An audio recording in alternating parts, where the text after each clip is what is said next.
You are looking live at Washington, D.C., the United States Capitol, where protesters are marching toward that part of town from the historic Howard University, a historically black university. Among the crowd is reporter Shomari Stone with our NBC station WRC-TV. Shomari, how's the protest going? Well, good afternoon. First, it's worth mentioning that this protest is peaceful. You have thousands of people who started at Howard University on Georgia Avenue, and now they are on their way to the White House. They, again, peaceful, and they don't want their message to be lost. They say, yes, you have seen looting. You have seen some vandalism and violence, but these folks are very peaceful, and they want to make sure that that is conveyed on the news. Back to you, let me tell you, what they're saying is that they're really upset, obviously, over the death of George Floyd. They want all three officers who were shown on that video that has been shown on social media and around the world to be arrested and charged. They also want the investigation of Breonna Taylor and what happened to her. And let me move out of the way, and you can see right now they have stopped.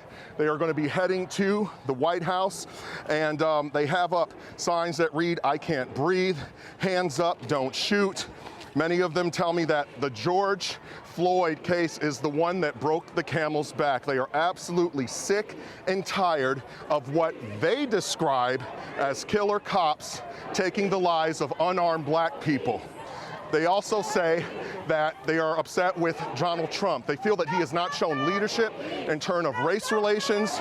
They said that in terms of with the tweets about looting and shooting and vicious dogs, making a reference, what they say is, to segregation in the 1960s during the civil rights movement. They understand, they say, that Trump is using this to his political advantage, but they say that it's bigger than that, that this is about not just black rights, but civil rights for all Americans, including white, black, Asian, trans, gay. They say that this is a systemic problem that has occurred in America, and they will not stop until they see justice. Worth mentioning that some stood up last night on top of Secret Service cars and a security booth next to the Eisenhower Executive Office building, but they say that is a small minority compared to the thousands of peaceful protesters. They're angry over the death, again, of George Floyd. They say former Minneapolis police officer Derek Chaffin captured on video holding his knee against Floyd's neck for nearly 9 minutes. What's wrong? And they want justice in this case. I'll continue to bring you live updates here at Shomari Stone on Twitter and at MSNBC and NBC Washington. Live as we head to the White House. I'm Shomari Stone. Back to you.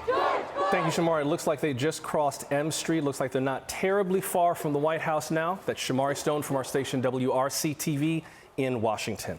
Well, you heard about those students demanding systemic change. They are among the demonstrators who say that's what's needed to prevent another George Floyd